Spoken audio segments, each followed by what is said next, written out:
बाबरी मशीद प्रकरणामध्ये लालकृष्ण अडवाणी, मुरली मनोहर जोशी, उमा भारती यांच्यासह जवळपास असे महत्त्वाचे 13 नेते आहेत की ज्यांच्या विरोधामध्ये फौजदारी खटला सुरू केला पाहिजे असं सर्वोच्च न्यायालयाने म्हटलेलं आहे।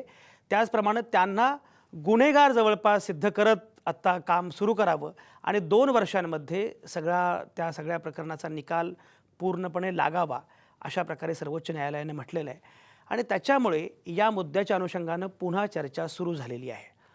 खरोखरच मुळात हा निकाल किती महत्त्वाचा आहे गेल्या काही दिवसांमध्ये आपण बघतो आहोत। किंबहुना खरं म्हणजे ही सुरुवात काही आत्ताच नाही, अगदी तेव्हापासूनच म्हणजे प्रामुख्यानं 90च्या दशकापासून ही सुरुवात झाली। ते म्हणजे जातीचा, धर्माचा प्रामुख्यानं वापर करायचा मतांसाठी, वोट बँकेसाठी, निवडणुकीच्या राजकारणासाठी। खरं म्हणजे निवडणुकीचं राजकारण असो किंवा आणखी काही असो, धर्माचा, धर्मांधतेचा वापर करणं हे घटनाबाह्य आहे, हे अवैध आहे। पण तरीसुद्धा निवडणुकीच्या राजकारणामध्ये असे प्रकार घडतात आणि त्याचा कळस गाठला गेला होता तो 1992 मध्ये। ज्या प्रकारे या सगळ्या धर्मांधतेचा वापर झाला, ज्या प्रकारची भाषणं झाली, ज्या प्रकारे बोललं गेलं नंतर, पण प्रामुख्यानं लालकृष्ण अडवाणींची रथयात्रा ही तेव्हा देशामध्ये अगदी चर्चेची ठरली होती। खरं म्हणजे भारतीय जनता पक्षाला त्यांना अपेक्षित असणारं यश कधीच मिळवता आलं नाही। पण 1992च्या या सगळ्या घटनाक्रमानंतर मात्र भारतीय जनता पक्ष हा एकूण देशामधला महत्त्वाचा पक्ष म्हणून उदयाला आला आणि आता तर तो सत्तेमध्ये आहे।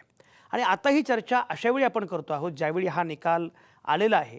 तेव्हा उत्तर प्रदेशमध्ये योगी आदित्यनाथ हे मुख्यमंत्री झालेले आहेत आणि उत्तर प्रदेशमध्ये भाजपला कमालीचे यश मिळालं, बहुमत मिळालं। आणि ते जे बहुमत आहे ज्याचा उल्लेख पाशवी बहुमत वगैरे विरोधक करत असतात किंवा अभ्यासकही अनेकदा करत असतात, पण हे लक्षात घेतलं पाहिजे की त्या सगळ्या आमदारांमध्ये एकही मुस्लिम नाही किंवा भाजपने जे उमेदवार दिले त्यात एकही मुस्लिम नाही। किंबहुना आणखी पुढे जायचं तर 2014 किंवा एका अर्थानं मागे जायचं तर 2014च्या लोकसभा निवडणुकीचा विचार केला तर जेवढे सगळे विजयी उमेदवार आहेत भाजपचे किंवा भाजपचे जे खासदार आहेत त्याच्यामध्ये एकही मुस्लिम उमेदवार नाही, मुस्लिम खासदार नाही। याचा अर्थ असा आहे की एकूण ध्रुवीकरणाचं अशा प्रकारचं राजकारण आत्ता देशामध्ये आकाराला येत असताना असा निकाल येणं किती महत्त्वाचं आहे, क्रमांक 1। दुसरा मुद्दा जो आहे तो म्हणजे कल्याण सिंह यांना आता ते केवळ राज्यपाल पदावर आहेत म्हणून याच्यामध्ये त्यांचा समावेश केलेला नाही आहे।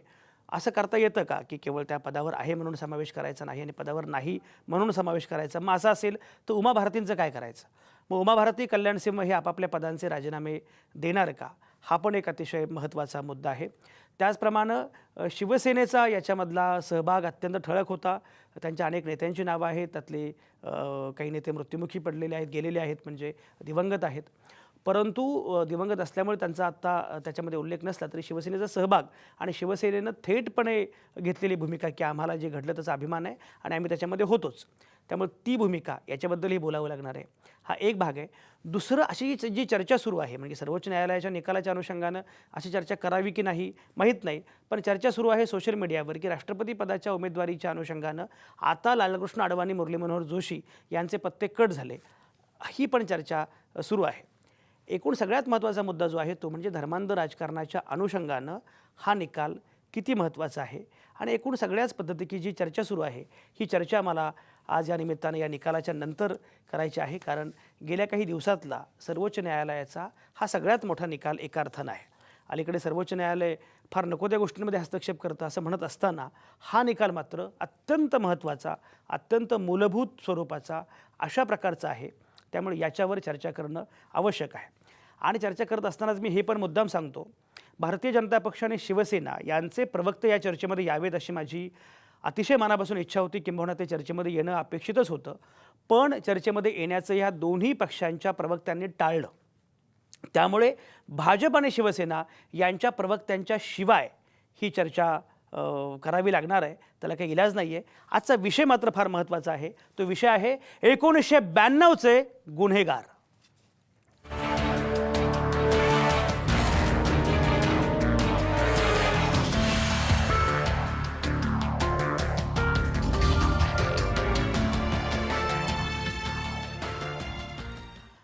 आणि ही सगळी चर्चा करण्यासाठी माझ्यासोबत नेहमीप्रमाणे आहेत नामवंत पाहुणे। डॉक्टर रत्नाकर महाजन माझ्या शेजारी बेलापूर स्टुडिओमध्ये बसलेले आहेत। ते काँग्रेसचे प्रवक्ते आहेत आणि 1992च्या वेळी जेव्हा या सगळ्या घटना वेगाने घडत होत्या, किंबहुना तेव्हापासून ते आत्तापर्यंत या सगळ्या घटनाक्रमाचे साक्षीदार असणारे, विश्लेषक असणारे रत्नाकर महाजन आत्ता माझ्यासोबत आहेत. डॉक्टर प्रताप साळुंखे हे माझ्यासोबत असणार आहेत. पुण्यातून प्रताप साळुंखे हे राज्यघटनेचे अभ्यासक आहेत. त्यांनी राज्यघटना या विषयामध्येच PhD केलेलं आहे आणि कायद्याचे प्राध्यापक असणारे प्रताप साळुंखे यांना मी मुद्दाम बोलावलं आहे, कारण राज्यघटनेच्या अनुषंगानं, कायद्याच्या अनुषंगानं चर्चा अपेक्षित आहे. हिंदुत्ववादी असणारे आनंद दवे या चर्चेमध्ये आहेत. पुण्यातूनच भाजप आणि शिवसेना यांचे अधिकृत प्रवक्ते आता या चर्चेमध्ये नसले तरी आनंद दवे किमान हिंदुत्ववादी परिवाराची जी एक बाजू आहे ती बाजू निश्चितपणे मांडू शकतील. हेमंत देसाई हे राजकीय विश्लेषक, पत्रकार आपल्यासोबत असणार आहेत परळमधून. तिथंच परळमध्ये समाजवादी पक्षाचे प्रवक्ते मेरज सिद्दीकी हे आपल्यासोबत असणार आहेत. ही सगळी चर्चा मला सुरू करायची आणि चर्चा सुरू करताना पहिल्यांदा मला जायचं आहे रत्नाकर महाजन यांच्याकडे. रत्नाकर महाजन, चर्चा आपण सुरू करूच, पण मुळामध्ये हा सगळा जो घटनाक्रम आहे त्याच्या अनुषंगाने जरा अगोदर बोलूया आणि मग पुढे जाऊया. लालकृष्ण अडवाणी काय किंवा मुरली मनोहर जोशी काय, हे ज्या परिवाराचे सदस्य आहेत तो संघ परिवार गेल्या अनेक वर्षापासून म्हणजे स्थापनेपासून भारतीय समाजामध्ये उभी फूट पाडण्याच्या आपल्या कारवायांमध्ये व्यस्त आहेत. याचाच पुढचा भाग म्हणून लालकृष्ण अडवाणी यांनी जी रामरथ यात्रा काढली त्याच्या आधी आपल्याला आठवण करून दिली पाहिजे. त्याच्या आधी त्यांनी गंगाजल यात्रा म्हणून एक काढलेली होती. म्हणजे देवाच्या आणि धर्माच्या संबंधीची लोकांचा एकूण भोळेपणा, बाबडेपणा आणि श्रद्धा यांचा आधार घेऊन धार्मिक भावनांचं एक उधाण आणायचं देशामध्ये, अशा प्रकारची आणि अशा उद्देशानं ती यात्रा काढली होती.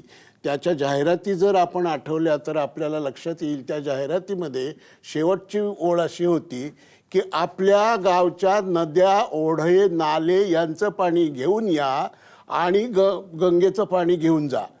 आता गंगेचं पाणी जिथून कुठून त्यांनी आणलं असेल ते देशभर पुरेल इतक्या हांड्यात तर काही नव्हतं. उलट आपण आपल्या गावच्या ओढ्याचं, नाल्याचं, नदीचं बाटलीभर पाणी घेऊन जायचं आणि त्यांच्याकडनं गंगेचं बाटलीभर पाणी घेऊन यायचं. आता ते गंगेचं होतं याची काय गॅरंटी? त्या आधीच्या गावात आणून दिलेली बाटलीसुद्धा होती. अशा अर्थानं एका गावचं पाणी दुसऱ्या गावी विकलं आणि गंगाजल म्हणून त्याची जाहिरात केली. मी त्यावेळेलाच असं म्हणलं होतं की ह्या रथयात्रेचा एकमेव साध्य म्हणजे गावागावामध्ये कॉलरा विकला. अशा पद्धतीची यात्रा त्यांनी त्या यादी काढली होती. नंतर या बाबरी मशिदीच्या वेळी तर अडवाणींनी एक अत्यंत आक्षेपार्ह विधान सुरुवातीला केलं होतं. ते असं की तुम्हाला राम हवा की बाबर हवा. आता हे काही चॉईस आहे? राम आणि बाबर यांच्यामध्ये चॉईस असू शकते का? एक देव आणि दुसरा एक मुघल बादशाह, यांच्यापैकी तुम्हाला कोण पाहिजे? त्याचं कारण ती मशीद बाबरांनी बांधली असा एक समज जो ऐतिहासिकदृष्ट्या खरा नाही. त्याला बाबरी मस्जिद असं सुद्धा हिंदीमध्ये म्हणतात. त्याचं बाबरी मस्जिद करून आणि बाबराशी त्याचा संबंध लावून अशा प्रकारचं त्यांनी राजकारण 1980च्या दशकापासून आजपर्यंत केलेलं आहे. आता या पार्श्वभूमीवर हे जे आजचं सुप्रीम कोर्टाचं निकालपत्र आहे त्याच्या 2-3 गोष्टी मला आपल्याला सांगितल्या पाहिजेत. एक तर याआधी CBIनं अलाहाबाद उच्च न्यायालयात किंवा खालच्या ट्रायल कोर्टात या तिन्ही मंडळींची नावं घेऊन यांच्यावर क्रिमिनल कॉन्स्पिरसीचं कलम लावलेलं होतं. ते अलाहाबाद हायकोर्टानं रद्दबातल ठरवलं म्हणून ही मंडळी त्यावेळेला सुटली. त्यावर CBIनी अपील केलं आहे. म्हणजे कुणी प्रायव्हेट सिटिझननी किंवा त्या ट्रस्टच्या मालकांनी वगैरे नाही, CBIनी अपील केलं आहे. आणि त्यांनी असं सांगितलं आहे की आम्हाला या संदर्भात आणखीन माहिती न्यायालयासमोर आणायची आहे, आणखीन पुरावे द्यायचे आहेत, तेव्हा याच्यावर आपण निकाल द्यावा. म्हणून सुप्रीम कोर्ट असं म्हणते की हो, हे पुरावे बघता आणि CBIची बाजू ऐकता त्यांच्यावर क्रिमिनल कॉन्स्पिरसी कलम लावून त्याच्यावर सुनावणी झाली पाहिजे. एका अर्थानं भारतीय राज्यघटनेनं सेपरेशन ऑफ पॉवरची जी थिअरी मांडली त्या थिअरीप्रमाणे न्यायालयानं आपल्या निष्पक्ष आणि न्यायबुद्धीवर विश्वास असणाऱ्या लोकांच्या दृष्टीने ही एक अत्यंत स्वागतार्ह गोष्ट आहे. आणि काही झालं तरी भारतातली न्यायव्यवस्था ही न्यायिक निकषावर नेहमीच खरी उतरते, याबद्दल भारतीय लोकांचा विश्वास वाढवणारी ही घटना आहे. रत्नाकर म्हणून महाजन, ज्या तिचं स्वागत पद्धतीने केलं सर्वोच्च न्यायालयाच्या अनुषंगानं जे उल्लेख केलेले आहेत की सर्वोच्च न्यायालयाचा हा निकाल फार महत्त्वाचा, ऐतिहासिक, एकूण न्यायबुद्धीवरचा, कायद्याचं राज्य या कल्पनेवरचा विश्वास वाढवणारा असा हा निकाल आहे. प्रताप साळुंखे आपल्यासोबत आहेत आणि मी मगाशी म्हटल्याप्रमाणे प्रताप साळुंखे हे कायद्याचे अभ्यासक आहेत, प्राध्यापक आहेत आणि त्यांची PhD डॉक्टरेट ही प्रामुख्याने राज्यघटनेशी संबंधित विषयावर आहे. प्रताप साळुंखे, आत्ताचा जो निकाल आहे त्या निकालाकडे तुम्ही कसं बघताय कायद्याचे अभ्यासक म्हणून? संजयजी, सर्वप्रथम ही न्यायालयाचा पूर्ण निकाल नाही आहे, ही फक्त सर्वोच्च न्यायालयाची लखनौ इथल्या सेशन कोर्टामध्ये ही केस पूर्णतः चालवावी, 2 वर्षापर्यंत कुठल्याही प्रकारचा खंड न होता अशा प्रकारचा एक ही ऑर्डर आहे. आणि दुसरी त्याच्यामध्ये सर्वात महत्त्वाची गोष्ट आणि मधल्या काळातली जी डेव्हलपमेंट आहे ती अशी आहे की लिबरहान आयोग, की जो खरं तर बाबरी किंवा जे डिस्प्युटेड स्ट्रक्चर आहे त्याचा विध्वंस केल्यानंतर फक्त 10च दिवसांमध्ये, म्हणजे 6 डिसेंबरची ती घटना आहे आणि 16 डिसेंबर 1992 या दिवशीच हा आयोग, हा एक सदस्यीय आयोग याची स्थापना करण्यात आली होती. आणि भारताच्या इतिहासामध्ये कदाचित असा एकमेव आयोग असेल की ज्याला 48 वेळा एक्सटेन्शन हे मिळालं होतं त्याचा रिपोर्ट सादर करण्यामध्ये. आणि 2009 सालामध्ये म्हणजे जवळपास 17 वर्षांनी त्यानं आपला जो रिपोर्ट आहे, फायनल रिपोर्ट, हा सादर केलेला जवळपास 1000 पानांचा हा रिपोर्ट आहे. त्याच्यामधलं जर तुम्ही कन्क्लुजनची जी पानं आहेत, त्याचा जो सारांश सांगणारी पानं आहेत, 49 पानं आहेत, त्या पानांमध्ये जर तुम्ही पाहिलं तर प्रामुख्यानं आज ज्या सर्व भाजपमधल्या पहिल्या फळीतल्या नेत्यांची नावं जी आपण वाचतो आहोत, यातल्या प्रमुख नेत्यांच्या नावानिशी उल्लेख करून त्यांच्यावरती जे दोषारोप केलेले आहेत किंवा त्यांच्याविषयीची जी एकूण उहापोहाची भूमिका त्या आयोगाने घेतली होती, त्याच्यामध्ये प्रामुख्यानं संघ परिवार असेल किंवा भाजपमधले आता ज्यांची नावं आपण वर्तमानपत्र आणि इतर सगळ्या माध्यमांमध्ये चर्चा करतो आहोत, यांच्याबद्दल निस्संदिग्धपणे यांचा सहभाग या सगळ्यामध्ये होता. आणि जे 120 कलम ब हे जे कलम आहे भारतीय दंड संहितेचं, याच्यानुसार कट रचल्याचा जो गुन्हा आहे हा सिद्ध होण्या इतपत पुरावे हे त्या आयोगानं तपासलेले आहेत. आणि त्याच्यानंतर मग लखनौचं जे सेशन कोर्ट आहे याच्याकडे 2 वर्षामध्ये हा पूर्ण निकाल हा देण्यात यावा, याच्याविषयीची अतिशय सुस्पष्ट अशा पद्धतीची भूमिका ही सर्वोच्च न्यायालयानं मांडलेली आहे. त्यामुळे सर्वोच्च न्यायालयाचा ही ऑर्डर एका बाजूला, दुसऱ्या बाजूला लिबरहान आयोग जो आहे की जो हायकोर्टाचे निवृत्त न्यायमूर्ती, ते त्याचे एक सदस्यीय अध्यक्ष आहेत, त्यांच्या अध्यक्षतेखाली, म्हणजे याची जी एव्हिडन्शियल व्हॅल्यू आहे ती अतिशय महत्त्वाची आहे. कारण एका निवृत्त न्यायमूर्तीतनं दिलेला अशा प्रकारचा हा रिपोर्ट आहे. आणि त्यामुळं एकूण जी कायद्यातली प्रक्रिया आहे आणि ॲप्रिशिएशन ऑफ एव्हिडन्स आहे, या सगळ्या गोष्टींचा विचार करता या नेत्यांवरती जे काही आता आरोप दाखल केलेले आहेत त्याच्यामध्ये ते सिद्ध होण्याची जी शक्यता आहे ती अधिक आहे. एक अभ्यासक म्हणून आपल्याला याच्याकडे पाहता, कल्याण सिंह ते आता राजस्थानचे गव्हर्नर आहेत, त्यामुळे त्यांना याच्यातून आता वगळण्यात आलंय. पण वगळण्यात आलं याच्यातून गैरसमज असा होऊ शकतो की त्यांच्यावरती कुठल्याच प्रकारची जबाबदारी म्हणजे भारतीय दंड संहितेनुसार नसणार आहे असं नाही. फक्त त्यांच्यावरती जो खटला चालणार आहे तो भारतीय संविधानामध्ये अशा घटनात्मक पदांवरती जोपर्यंत त्या व्यक्ती आहेत फक्त तोच पर्यंत त्यांच्यावरती असणारं जे प्रॉसिक्युशन आहे ते प्रॉसिक्युशन फक्त पोस्टपोन म्हणजे फक्त पुढे ढकललं जाणार आहे. परंतु त्यांची एकूण चौकशी आणि त्यांच्यावरतीचा खटला, त्यांची जेव्हा राज्यपाल म्हणून जी टर्म आहे ती जेव्हा संपेल तेव्हा त्याच्यानंतर चालेल आणि त्यांच्यावरती जे काही दोष आहेत. प्रताप साळुंखे, तुमचा मुद्दा पोहोचला. बरोबर. हेमंतजी आपल्यासोबत आहेत. हेमंत देसाई, ही सगळी एकूण जी काही चर्चा आहे आणि सगळ्यात महत्त्वाचं म्हणजे एकूण हा सगळा घटनाक्रम आहे, आत्तापर्यंत 2017पर्यंत सातत्यानं या विषयाबद्दल आपण बोलतो आहोत. आणि आजही असे अनेक जण आहेत की राम मंदिर हे आमचं स्वप्न आहे आणि आता तरी, म्हणजे आता नरेंद्र मोदी पंतप्रधान आहेत, योगी आदित्यनाथ हे उत्तर प्रदेशचे मुख्यमंत्री आहेत, त्यामुळे आता तरी राम मंदिर उभारलं गेलंच पाहिजे आणि ते उभं होईल अशा प्रकारचं स्वप्न बाळगणारे असे अनेक लोक आहेत. अशा वेळी हा निकाल येणं हे फार महत्त्वाचं आहे. हेमंतजी, कसं बघताय?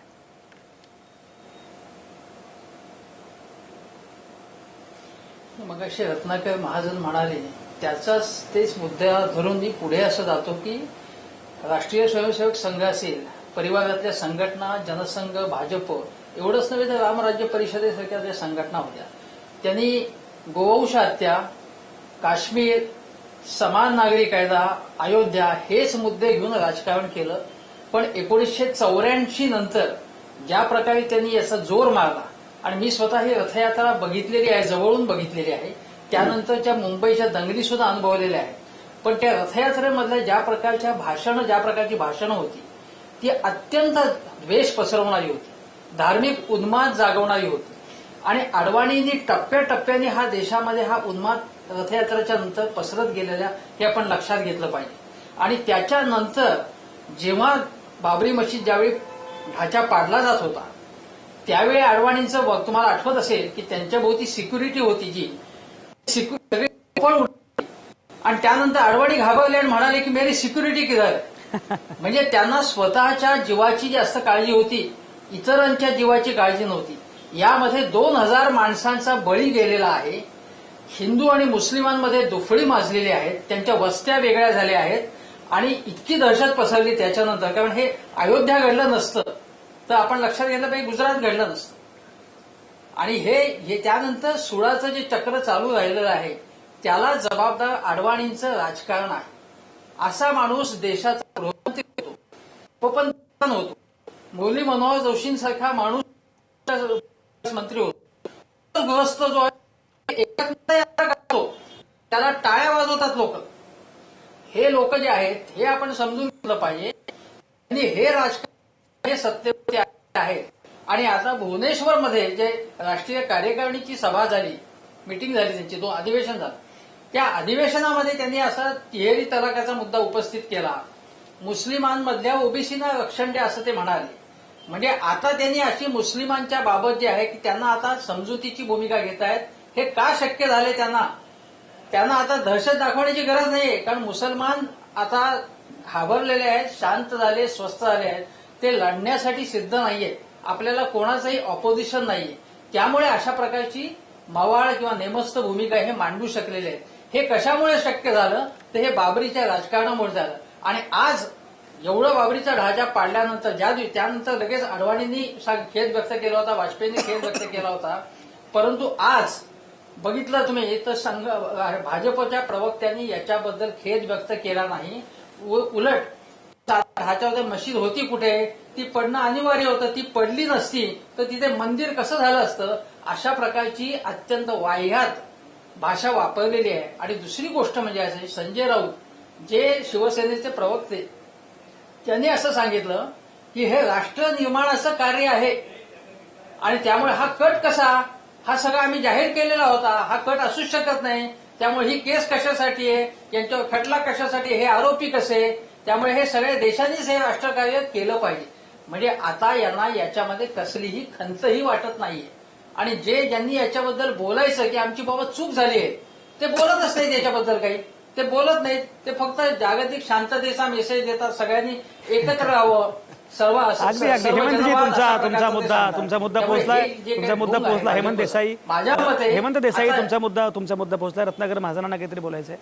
रत्नाकर महाजन हे जे आता राष्ट्र निर्माण म्हणाले ना, जे कोण म्हणाले असतील त्यांनी अडवाणींचीच री ओढलेली आहे. सुरुवातीला हे अडवाणी नावाचे जे गृहस्थ आहेत ते फार शब्दप्रभू आहेत, पूर्वीचे पत्रकार आहेत, त्यामुळे त्यांना वेगवेगळे शब्द सगळे माहिती आहेत. ते बाबरी आंदोलन असं म्हणतात. आता ह्याला या विध्वंसाच्या कार्यक्रमाला आंदोलन म्हणायचं, हा आंदोलन या शब्दाचाच अपमान आहे. उलट यांचे जे आदर्श पुरुष आहेत श्यामाप्रसाद मुखर्जी, हे जेव्हा बंगालचे उपमुख्यमंत्री होते त्यावेळेला त्यांनी त्यावेळच्या बिहारच्या प्रांताच्या गव्हर्नरला जे पत्र लिहिलं त्यात 42च्या आंदोलनाचा उल्लेख काँग्रेस डिस्टर्बन्सेस असा केला होता. म्हणजे ही यांची अशा गोष्टींकडे बघण्याची विकृत दृष्टी आहे. मगाशी डिस्प्युटेड स्ट्रक्चर असा एक शब्द वापरला गेला, त्याबद्दल आपल्याला सांगितलं पाहिजे. हे डिस्प्यूट कुणी केलं हो? हे मुळात डिस्प्युटेड नाही, ती एक ऐतिहासिक वास्तू म्हणूनच तिचं अस्तित्व होतं. नोव्हेंबर 1949 मध्ये एका मध्यरात्री कुणीतरी अज्ञात माणसानं त्या ठिकाणी राम, लक्ष्मण आणि सीता यांची मूर्ती आणून ठेवली आणि सकाळी 5 तिथं दर्शनाच्या रांगा लागू लागल्या. तेव्हापासून हे स्ट्रक्चर डिस्प्युटेड आहे. त्यामुळं आज जर कोणी असं म्हणत असेल की ते मशीद होतीच कुठं, तर ती मशीदच होती आणि त्याला ढाचा वगैरे म्हणण्याची बिलकुल आवश्यकता नाही. ती मशीद याच नावानं एक ऐतिहासिक वास्तू होती. एकीकडं ऐतिहासिक वास्तू जतनाचा कायदा करायचा आणि दुसरीकडं ऐतिहासिक वास्तू पाडून टाकायची. अगदी रत्नाकर महाजन तुमचा मुद्दा पोहोचलाय. मुळामध्ये ती मशीदच होती, ऐतिहासिक आणि मशीद संजयजी होती. ऐतिहासिक उमा मशीद भारती असं होती. म्हणाल्या होत्या हा. की मी फासावर जायला तयार आहे. हा. म्हणजे जणू काय हे स्वातंत्र्य आंदोलन आहे असं त्याचं म्हणायचं होतं. बरोबर. एकीकडे ती मशीदच होती आणि ती वास्तू ऐतिहासिक वास्तू होती आहे, अशा प्रकारची भूमिका रत्नाकर महाजन मांडतायत. विश्व हिंदू परिषदेचे शंकर गायकर आता माझ्यासोबत आहेत फोनवरून. मी मगाशी म्हटल्याप्रमाणे भाजपचे आणि शिवसेनेचे प्रवक्ते आज का नाहीत आले मला माहीत नाही. खरं म्हणजे स्वातंत्र्य युद्ध वगैरे जर असेल तर त्यांनी इथं आलं पाहिजे आणि आपण काय नक्की केलं आणि काय पुढे करणार आहोत हे सिद्ध केलं पाहिजे, स्पष्ट केलं पाहिजे, मांडलं पाहिजे. पण भाजप आणि शिवसेनेचे कुठलेही प्रवक्ते आज यायला तयार झाले नाहीत. शंकर गायकर हे विश्व हिंदू परिषदेचे प्रवक्ते आहेत, पदाधिकारी आहेत. शंकर गायकरची चर्चा आता सुरू आहे. रत्नाकर महाजन म्हणतायत की मुळामध्ये ती मशीदच होती, नाहक तुम्ही त्याच्यामध्ये चर्चा केली उगाच, आणि कारण नसताना ती वादग्रस्त वास्तू आहे अशा प्रकारची काहीतरी भूमिका मांडली आणि नाहक तो वाद निर्माण केला. तो वाद निर्माण करण्याचं काही कारण नव्हतं. विध्वंस आला, आंदोलन आणि अभियान असे शब्द तुम्ही कसे काय वापरता? शंकर गायकर, काय भूमिका आहे?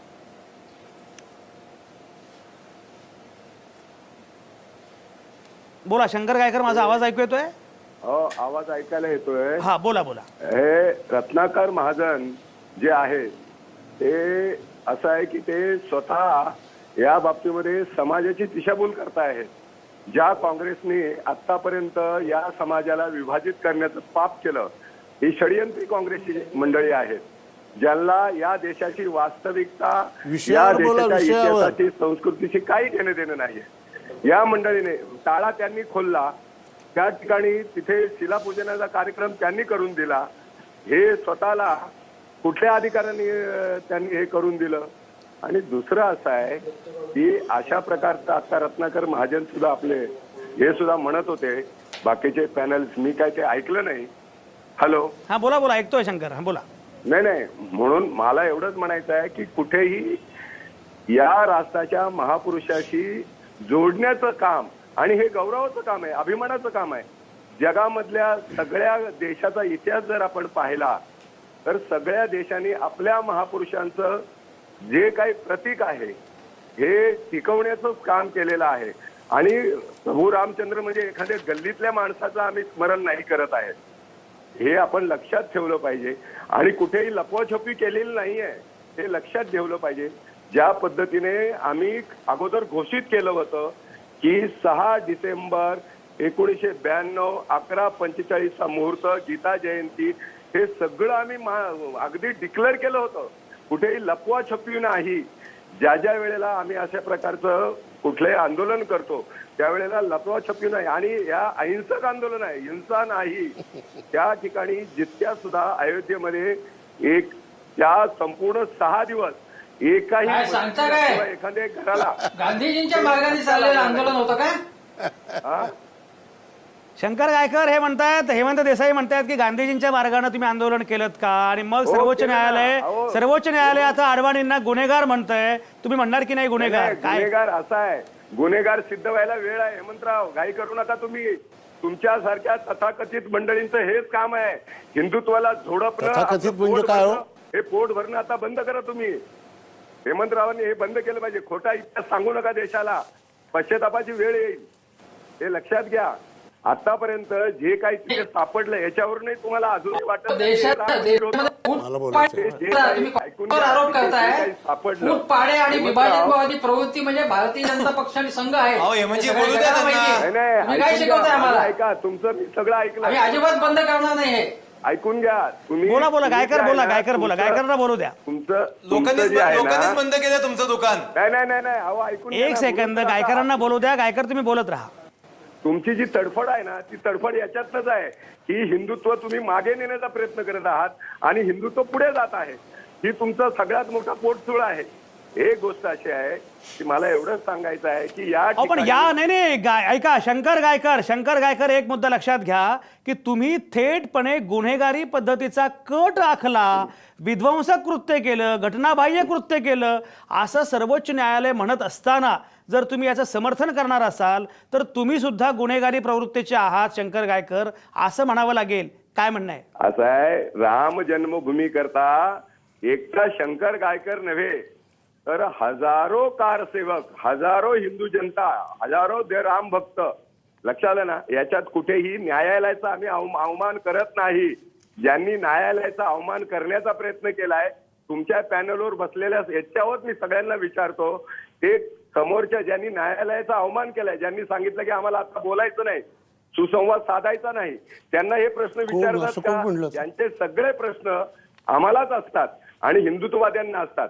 मला फक्त एवढंच सांगायचं आहे की इतकं सगळं मिळाल्यानंतर सुद्धा तुम्ही मनाचा मोठेपणा करून ह्या गोष्टी सांगितल्या पाहिजेत की आता त्या ठिकाणी राम जन्मभूमीचं हीच भूमी आहे, रामाचा जन्म इथेच झालाय. कोणी न्यायालयाने सांगितलं सगळं तुम्हाला? सांगितल्यानंतर सुद्धा आपण अरे, दिशाभूल स्क्रीन घ्या का लवकर. करताय? हा बोला नाही, शंकर आणि गायकर बोला. नाही आणि हे मी सांगतो असं नव्हे, लक्षात ना. आपण प्रसिद्ध पुरातत्ववादी जे आहे के अहमद यांचं पुस्तक वाचा.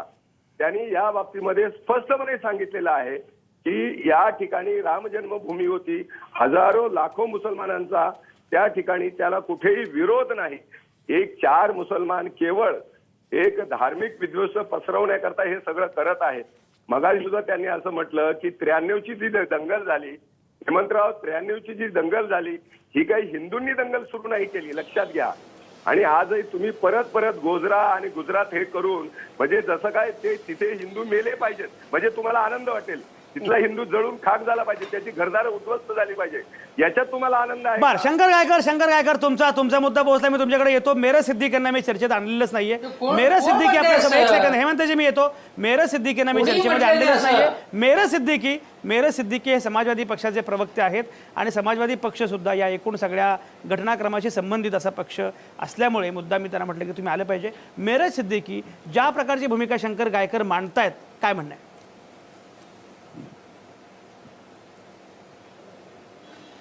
देखिए, सबसे पहले तो ये है कि 25 साल के बाद से एक बहुत अच्छा निर्णय आया है और हम सुप्रीम कोर्ट के निर्णय का स्वागत करते हैं.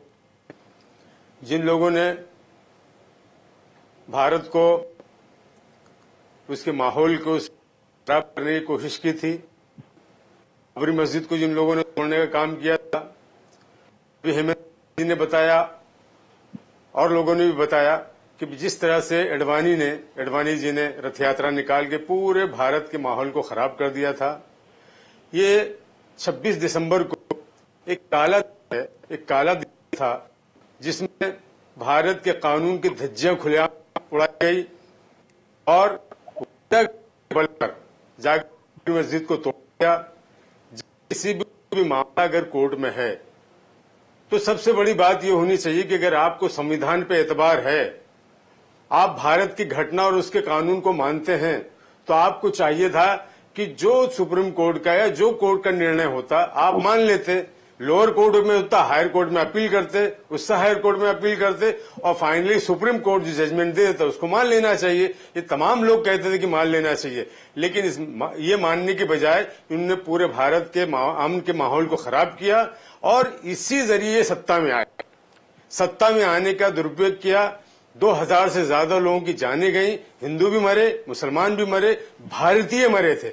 आप उसको हिंदू मुसलमान की नजर से मत देखिए, भारतीय मरे. हजारों करोड़ रुपयों का नुकसान हुआ. किसका नुकसान हुआ? ये भारत के लोगों का नुकसान हुआ, ये भारत का नुकसान हुआ.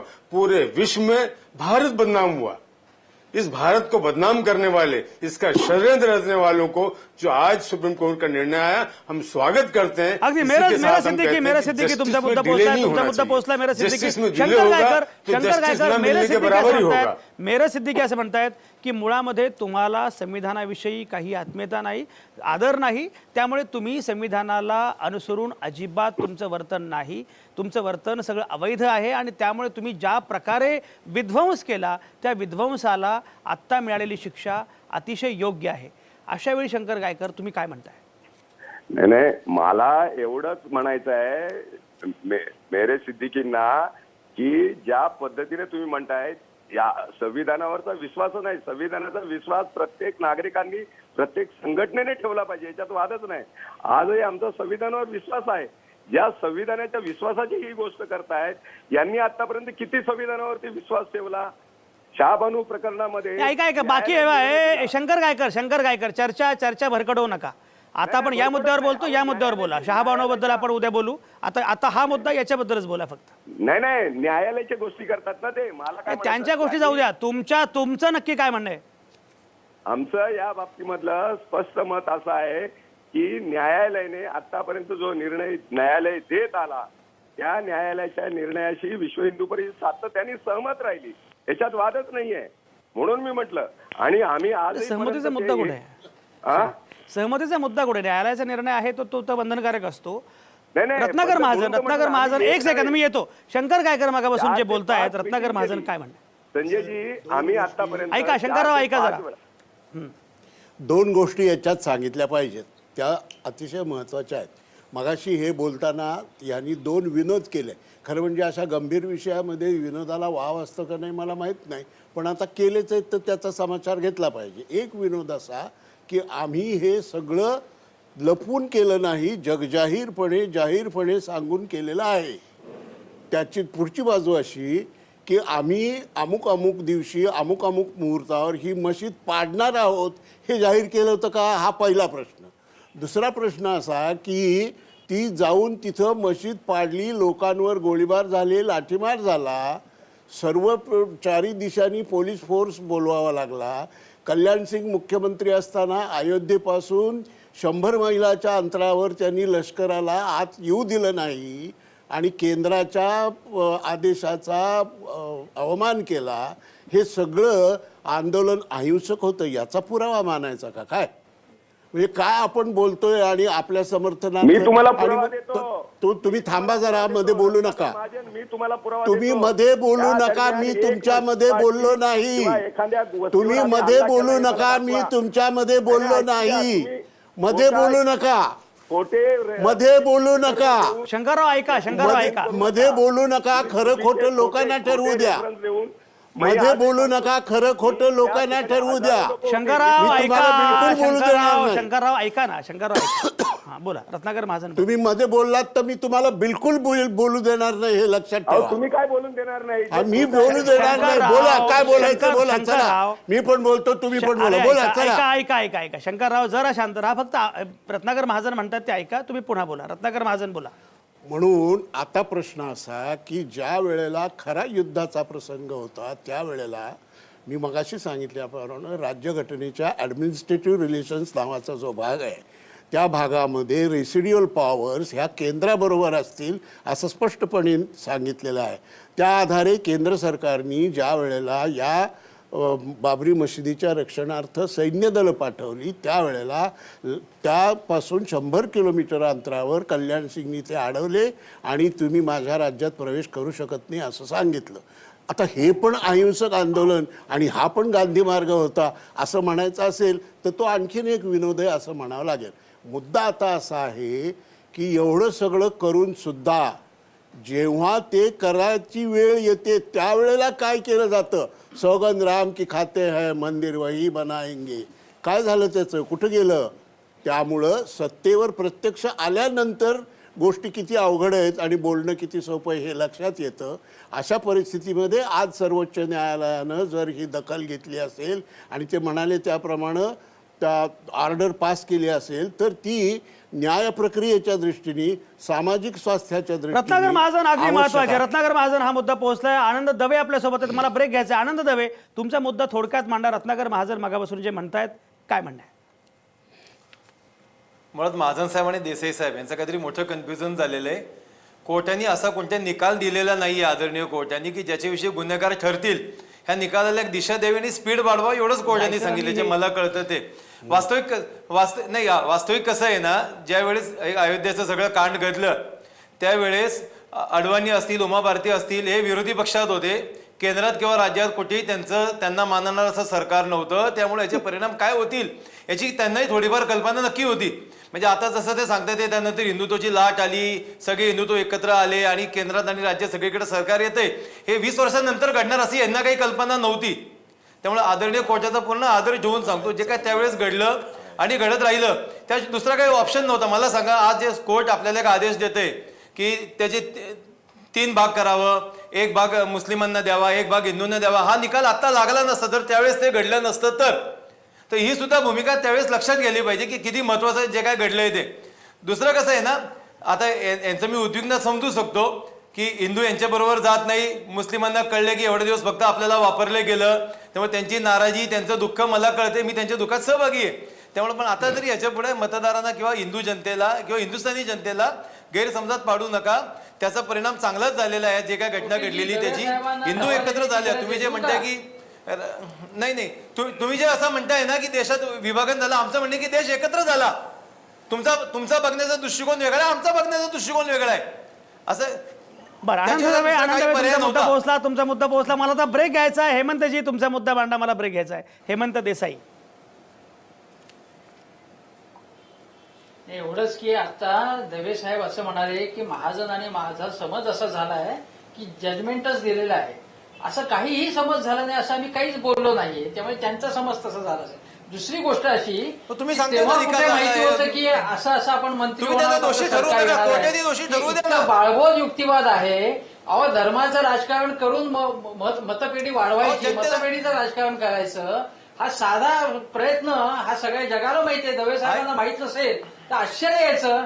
धर्माचं राजकारण, धर्मवादी राजकारण काय आहे? तुर्कस्तानमध्ये आज काय चाललंय? फ्रान्समध्ये कुठला प्रयत्न चालू आहे? धर्मवादी राजकारण सत्यवादी यायचं. हा बालिश युक्तिवाद दवे साहेबांनी करणं थांबवावं, एवढं फिलिंग्स करू नका. नाही म्हणजे तुम्ही लोकांना चुकीच्या मार्गावर नेऊ बरं, नका. हे सगळी लोकांचे चर्चा पट्टे अतिशय व्यवस्थित महत्वाची दिसतंय आहे. ना. तुम्ही कुठेच जाऊ नका. आता या क्षणी मी घेतोय एक छोटासा ब्रेक.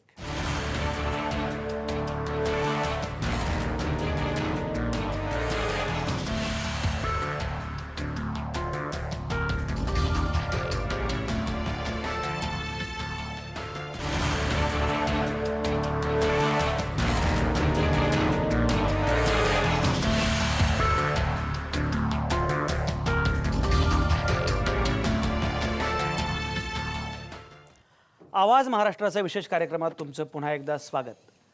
1992चे गुन्हेगार अशी चर्चा आपण करतोय आणि अर्थातच त्याचं निमित्त आहे सर्वोच्च न्यायालयानं जे काही म्हटलेलं आहे की लालकृष्ण अडवाणी, मुरली मनोहर जोशी, उमा भारती यांच्यासह 13 जे नेते आहेत की जे बाबरी विध्वंसामध्ये थेटपणे सहभागी होते, त्यांच्या विरोधामध्ये गुन्हेगारी कट आखल्याचा किंवा अशा प्रकारेचा आरोप आहे. त्यामुळे त्यांच्यावर फौजदारी खटला दाखल केला पाहिजे आणि जो काही खटला आहे तो खटला लगेच दाखल झाला पाहिजे, काम लगेच सुरू झालं पाहिजे, 2 वर्षांमध्ये निकाल लागला पाहिजे. सगळ्यात महत्त्वाचं म्हणजे या 13 जणांना त्यांनी या खटल्याचं गुन्हेगार मानलेलं आहे. आणि अशावेळी आपण बोलतो आहोत कल्याणसिंह आता त्यांच्या पदामुळे जरी याच्यापासून दूर असले तरी तेही या गुन्हेगारांच्या यादीमध्ये आहेत.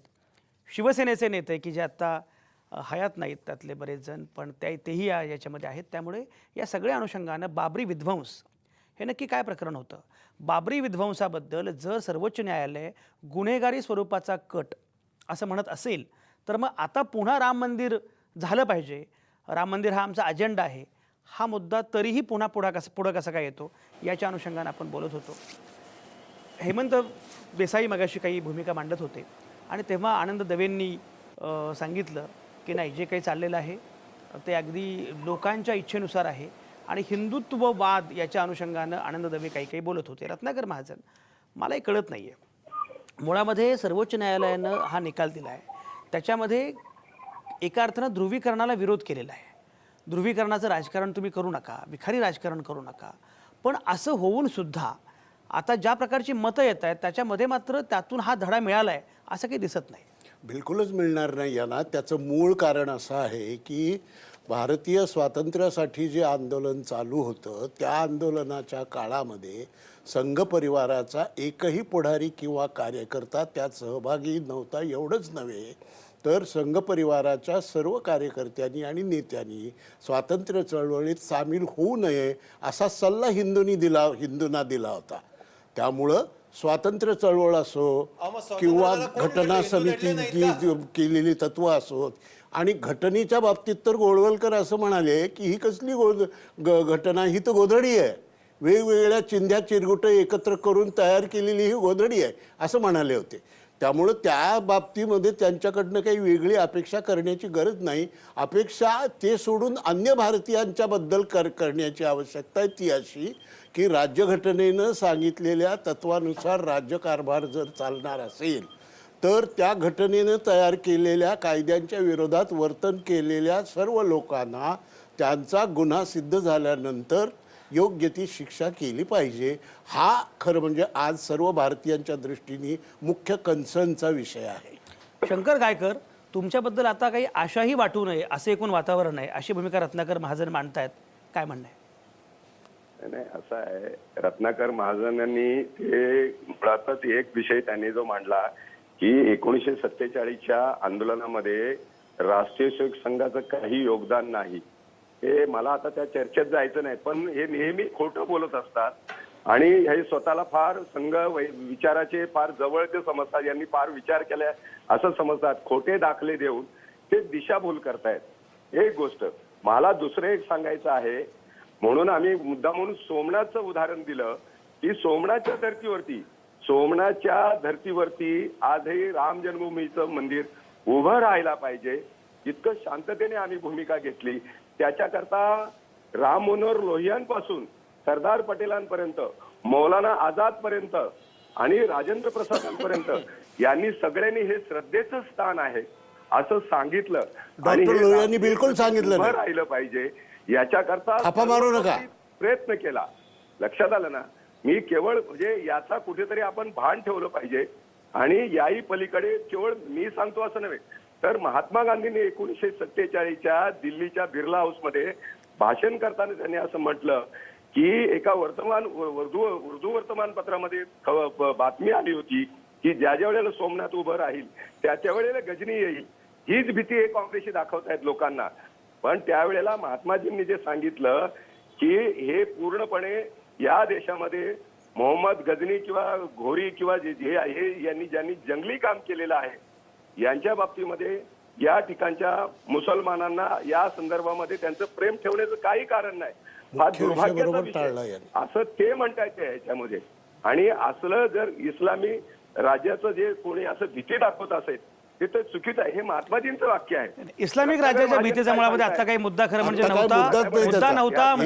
मुद्दा वेगळा आहे. तुम्ही काहीतरी वेगळंच बोलतात. एक तुमचा मुद्दा पोहोचलाय. हा, तुमचा मुद्दा पोहोचलाय. मूळ मुद्द्यांबद्दल आपण जरा बोलूया. मेरे सिद्दीकी, शंकर गायकर जे बोलतायत, काय म्हणणं आहे?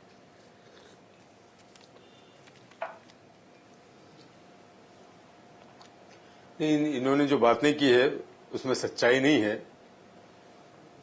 मैं चाहता हूं कि पहले हमारा डिमांड तो ये है कि कल्याण को और उमा भारती को मुझे नैतिक आधार पर गायकर ऐका शंकरराव ऐका. राजीनामा देना चाहिए और कोर्ट को फेस करना चाहिए. शंकरराव ऐका. मेरे सिद्दीकी बोला. ये जो मामला हुआ है ये सिर्फ एक समुदाय, आप इस मामले को पूरा एक समुदाय से जोड़ के देखना बिल्कुल गलत है. ये पूरे भारत के अस्तित्व का मामला है. ये भारत की शान का मामला है. ये भारत की घटना को नुकसान पहुंचाने का मामला है. ये भारत की घटना को न मानने का मामला है. सिद्दीकी जी, बाबर आप नहीं, बाबर हमारा कोई नहीं लगता. और आप बाबर की बात क्या करते हो? बाबर ने वो बाबरी मस्जिद नहीं बनाई थी. बाबर ने बाबरी मस्जिद नहीं बनाई थी. आप इसी तरह की भाषा बोलकर भारत का नुकसान करते हैं. आप भारतीयों को नुकसान करते हैं. बाबरी मस्जिद 6 दिसंबर को जब ढाई गई थी तो 2000 से ज्यादा लोग भारतीय मारे गए थे. ऐका. तुम्ही मुळामध्ये बाबरी मशिदीचा चुकीचा इतिहास सांगू नका. खरं म्हणजे त्या इतिहासाबद्दल आणि त्या सगळ्याबद्दल एक वेगळाच कार्यक्रम केला पाहिजे की काय मिथकं आहेत, काय डोक्यात आहे, काय म्हणतोय आपण. मेरे सिद्दीकींचा ऐका. शंकर गायकर जरा शांत रहा. गुंडागर्दी पर बाबरी मस्जिद को तोड़ा, गुंडागर्दी के बल पर. अगर आप कानून को मानते होते तो वो मामला कोर्ट में था. एक अच्छा भारतीय नागरिक का काम ये होता है कि अगर कोई मामला कोर्ट में हो तो उसको चुपचाप कोर्ट के निर्णय का इंतजार करना चाहिए था. आपने कोर्ट के निर्णय का इंतजार किए बिना अडवाणी जी ने पूरे भारत में रथ निकालकर पूरे भारत के अमन के माहौल को खराब किया, जगह जगह दंगे हुए। इसकी कोई जरूरत नहीं थी। जब मामला कोर्ट में था तो चुपचाप हर भारतीय नागरिक का ये कर्तव्य हो जाता है कि वो उसका इंतजार करे कोर्ट का निर्णय क्या होता है। जो भी कोर्ट का निर्णय आता है, अगर आपको लोअर कोर्ट का निर्णय नहीं पसंद था, आप हायर कोर्ट में जाते, सुप्रीम कोर्ट में आते, और जो भी कोर्ट का निर्णय है उसको मान बरोबर. लेना मेरा चाहिए। सिद्दीकी तमाम पक्षों तुमचा मुद्दा पोहोचलाय. मेरा सिद्दीकी तुमचा मुद्दा पोहोचला. तुमचा इस मुद्दा देश में पोहोचला. नहीं चलेगी.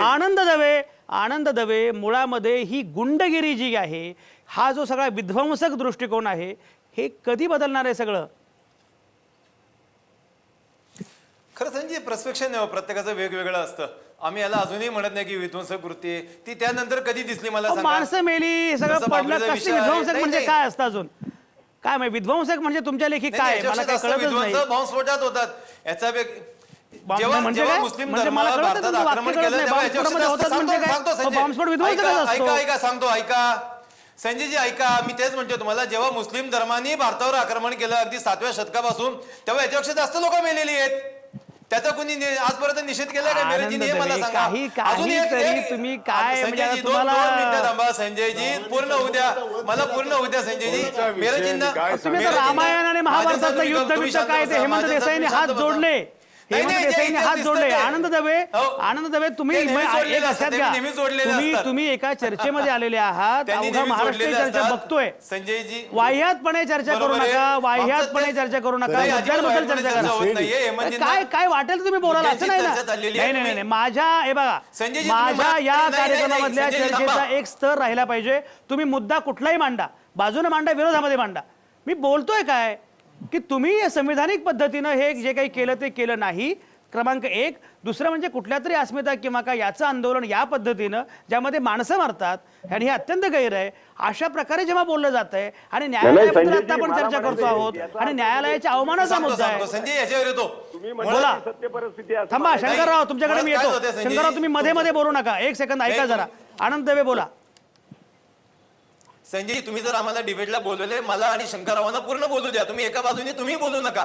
हेमंत जोसेंनी हात जोडणं महाजनांनी असणे आधीपासून ठरवलेलं असतं. हे त्याच्याविषयी पहा, जायचं हात नाही जोडण्याचा आपल्याला. मुद्दा नाहीये. तुम्ही मला सांगा, मुस्लिमांचं की नाही, आक्रमण जसं- आणि काय जसं- वाटेल ते जसं सुरू कोर्टाने- केलंय. जसं आता बाकी जसं चर्चा करू कोर्टाने नका. 2 वर्षाचा मुद्द्यांबद्दल बोला. निकाल दिला, तसं मुद्द्यांबद्दल कोर्टाने बोला. अधिकार आनंद केलं. दवे मी सांगतो. मुद्द्यांबद्दल बोला. आता खरं मेरज आतून सुद्धा चेंडू मेरजींच्या हातात आहे. मेरजींनी सांगावं की मशिदीसाठी कोणती जागा चालते. हिंदूंच्या तिथं भावना आहेत की राम मंदिर, रामाचा जन्म इथं झालेला आहे, तिथं मंदिर बांधू द्यावं. मुस्लिमांनी आता मोठेपणा दाखवावा. अरे मोठेपणा काय दाखवा. ते आहे ना मशीद, ती मशीद तिथे आहे. हाच ना. तुम्ही उद्या ताजमहलला तेजमहल नाही, करा नाही, म्हणाल. सुप्रीम- मेरा सिद्दीकी सर, बोला थांबा, जाता. नाही, नाही, मेरज थांबा, अहो, यांनी थांबा. ताजमहलला मी सांगतो, ताजमहल नव्हे, कोर्टाने तेजमहल हे आहे सुद्धा सांगितलेलं अशी आहे. मांडणी करणारी पुस्तकं त्या लोकांची. मेरा सिद्दीकी बोला. त्याच्याविषयी चर्चा करा ना. देखिए, ऐका मैं- आनंद दवे, मेरा सिद्दीकी एक बोलताय. बात एक बात याचं स्पष्ट कर मुळाशी दूं गेलं पाहिजे. कि हा मेरज जी बोला. एक बात स्पष्ट कर दूं कि इस्लाम धर्म में ऐसा है कि जबरदस्ती कब्जा की हुई जमीन पर मस्जिद नहीं बनाई जा सकती. इस्लाम धर्म कहता है कि अगर कोई जगह पर जबरदस्ती 1528 कब्जा करते हैं आप, तो कब्जा वहां किया ना मस्जिद नहीं बाबर बना ने। सकते, मैं मस्जिद नहीं बाबरला बना माहित नव्हतं का? सकते. मामला इसका नहीं, मामला हक का है. कैसे आप वहां मुस्लिम मानते हो? नहीं बाबर ने नहीं बनाया था. आप बेमुद्दे का मुद्दा मत बनाइए. जहां बाबरी मस्जिद थी अयोध्या में, वो डिस्प्यूटेड लैंड हो गया.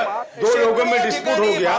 जब डिस्प्यूट हो गया तो वो मामला कोर्ट में चला गया. तो दोनों पक्षों को चाहिए था कि कोर्ट के निर्णय का इंतजार करते हैं. आपने कोर्ट के निर्णय का इंतजार नहीं किया.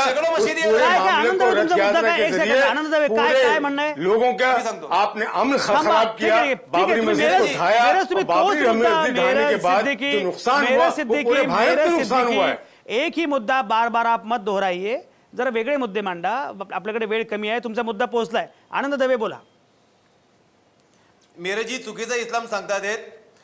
भारतामध्ये शेकडो मशिदी अशा आहेत की जिथं मंदिरं पाडून मशिदी बांधलेले आहेत. अगदी कागदोपत्री चुकीचं पुरावे आहे, आहेत. तुम्ही मुस्लिमांनी सांगताय. मान्य केलेले आहे ते. मुस्लिम नेत्यांनी मान्य केलेले आहे. आनंद दवे अहो, तुमचा मुद्दा पुण्यामध्ये पोहोचला. अगदी ठीक आहे. अमुकेश्वर शंकर मंदिर, काय करणार बोलू द्या. आहेत. आनंद कोणी एक मान्य सेकंद. नाही शंकर केलं, काय कोणी करणार मान्य काहीतरी काय बोलायचंय. केलं नाही. शंकर गायकरांना बोलू द्या. मेरज थांबा. आणि पूर्ण बोलू द्या. मेरज शंकररावांना सिद्दीकीमध्ये पूर्ण बोलू बोलू नका. द्या. शंकर गायकर बोला. नाही मला एवढंच म्हणायचं आहे, चर्चा योग्य दिशेने चाललेली आहे, त्याच्यात वाद नाही. फक्त असं आहे, चुकीचं जे आहे तिथे तुम्ही सुद्धा म्हणत असताना तो बाबरी ढाचा आहे. मला एवढं म्हणायचं आहे, 92च्या उत्खननानंतर 6 महिने उत्खनन चाललं.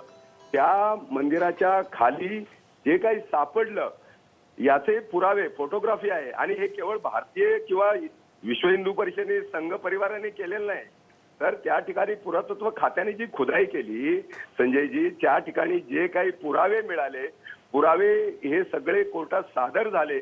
आणि तिन्ही बेंचने ज्या वेळेला म्हणताना एक गोष्ट कबूल केली की याच ठिकाणी प्रभू रामचंद्राची जन्मभूमी आहे, त्याच्यात तिन्ही भागाचं वेगवेगळं हे केलं.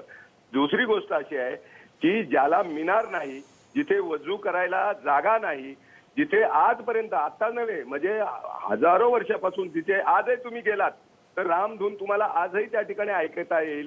दुसरं असं आहे की कुठल्याही मशिदीला फेऱ्या घातल्या जात नाही. आजही त्या ठिकाणी वर्षानुवर्ष आजही परिक्रमा त्या ठिकाणी हिंदू करतो आहोत. याला आपण काय म्हणणार? म्हणजे अशा अनेक शंकर गायकर तिथे मुळामध्ये त्याच्याबद्दल एक वेगळं डिबेट केलं पाहिजे. रत्नाकर महाजन काय म्हणतात? नाही मला शंकर गायकर तुमचा मुद्दा पोहोचलाय. आपल्याला चर्चेमध्ये वेळ फार कमी असतो. तुम्ही ऐका, जरा थांबा. रत्नाकर महाजन बोला. बरं. मुळामध्ये हा जमिनीच्या एका तुकड्यावरच्या मालकी हक्कासंबंधीचा दोन सार्वजनिक विश्वस्त संस्थांमधला वाद आहे. त्याला धार्मिक श्रद्धेचं रूप देऊन ह्या सगळ्या इतिहासाचं विकृतीकरण करण्यात आलेलं आहे. उत्खननात काय सापडलं तर मंदिराचे अवशेष सापडले. याचा अर्थ रामाचा जन्म तिथं झाला. हे निष्कर्ष कुठून आला? याच्यात काय लॉजिक आहे? काय आर्किओलॉजिकल फॅक्ट आहे? काय वैज्ञानिक सत्य आहे? म्हणजे असं आहे की राम हा मंदिर देव होतं हे तरी होता. मान्य करा ना मग. तुम्ही मध्ये बोलू नका तुम्ही. अहो, तुम्ही बोलत असता मध्ये सगळ्यांना, तुम्ही असंच बोलत असता. मी बिलकुल बोलत नाही. प्रत्येकाला सांगते मी बोलत नाही, मी असंच बोलत असता बिलकुल माझ्याशी. बोलत नाही. करा रिव्ह्यू करा कळेल तुम्हाला. रिव्ह्यू करा, कळेल. अरे जरा थांबा, माझ्या नंतर बोला. एवढी तरी सभ्यता पाळा.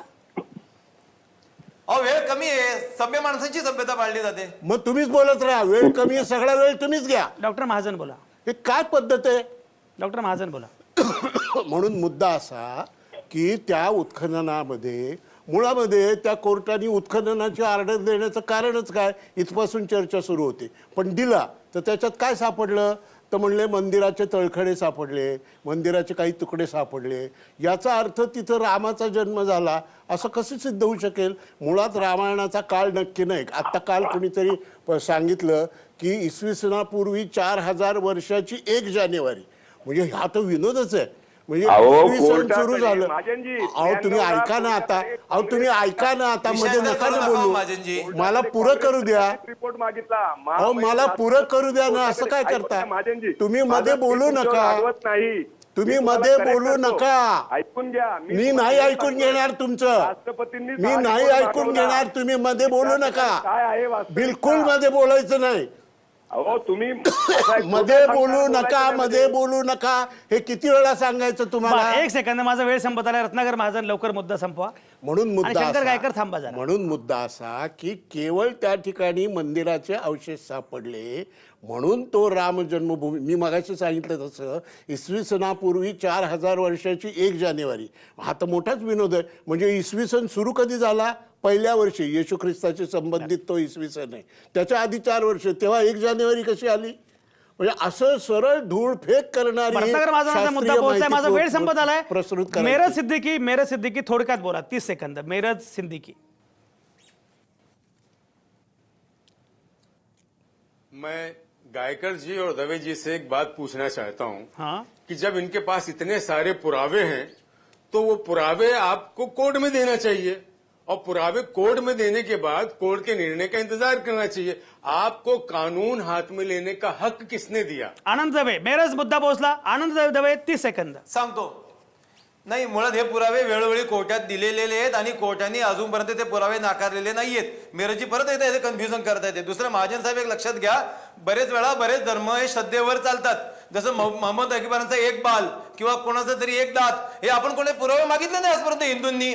जर तुमची श्रद्धा तो बाल मोहम्मद साहेबांचा असेल तर आम्हाला मान्य आहे तो. जर हा दात त्यांचा असेल आम्हाला ते मान्य आहे. तसं तुम्ही सुद्धा ते मान्य करा. तारीख आम्हाला माहिती आहे तारीख परफेक्ट मिळणार नाहीये, काही पुरावे मिळणार नाही. पण जर आमची ती भावना आहे हिंदूंची आणि हिंदूंनी निवडणुकीमध्ये ते दाखवलंय 92 नंतर भाजपला की हिंदुत्ववाद्यांना वाईट दिवस कधीच आलेले नाहीयेत. ते जनमत कोणत्या दिशेने झालं तुम्ही जनमताचा अरे, मेरे सिद्दीकींचा आवाज द्या. आभार व्यक्त करा त्यांचे. हा बोला बोला आनंद आहे बोला. हा भाई हमने कभी भी किसी की भी आस्था को चैलेंज नहीं किया. हर आदमी की आस्था अपने धर्म के प्रति होती है. यहाँ आस्था का मतलब मसला नहीं है. यहाँ जहाँ बाबरी मस्जिद थी वहाँ मालिकाना हक का मसला है. वो मामला कोर्ट में है. उसका आस्था से कोई लेना देना नहीं है. हमारी तक्रार हमारे लोगों से ज्यादा है. सगळी चर्चा महत्वाची आहे. प्रताप साळुंके शेवटी 30 सेकंदांमध्ये समारोप करा. सर एकच वेगळा थोडा मुद्दा मला मांडायचा आहे. 1993 साली जेव्हा सर्वोच्च न्यायालयाला ॲडवायझरी ज्युरिस्डिक्शनमध्ये विचारलं होतं की इथं पूर्वी मंदिर होतं का मस्जिद, तेव्हा सर्वोच्च न्यायालयाने 1993 साली सांगितलं this is supreme court of India and not archaeological survey of India, आणि म्हणून त्याच्यामध्ये ॲडवायझरी ज्युरिस्डिक्शनमध्ये कुठल्याही प्रकारचा निकाल द्यायला कोर्टानं नकार दिला. परंतु 2010 साली जेव्हा अलाहाबाद उच्च न्यायालयाचा निकाल आला त्याच्यानंतर मात्र त्याचं अपील हे सर्वोच्च न्यायालयानं दाखल करून घेतलं आणि आता ते पेंडिंग आहे.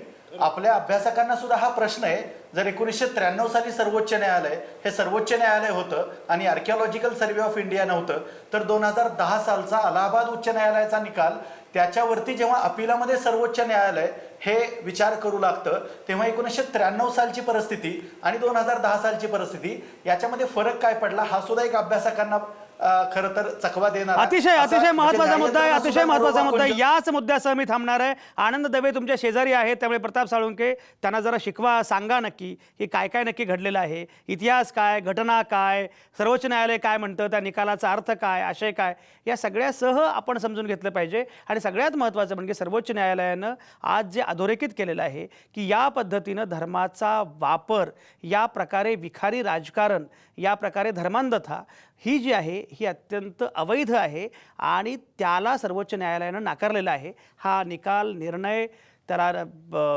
कायद्याच्या भाषेमध्ये आणखी काही म्हटलं तरी सगळ्यात महत्त्वाचं म्हणजे जो काही संदेश सर्वोच्च न्यायालयानं दिलेला आहे तो फारच महत्त्वाचा आहे. ही सगळी चर्चा म्हणूनच महत्त्वाची. सगळ्या नामवंतांचे अतिशय मनापासून आभार. आज थांबूया इथंच. पुन्हा भेटू उद्या संध्याकाळी 7 वाजता. आता आवाज महाराष्ट्राचा हा कार्यक्रम संध्याकाळी 7 वाजता असतो. तुमच्या आतल्या आवाजासह पाहत आणि ऐकत रहा आवाज महाराष्ट्राचा.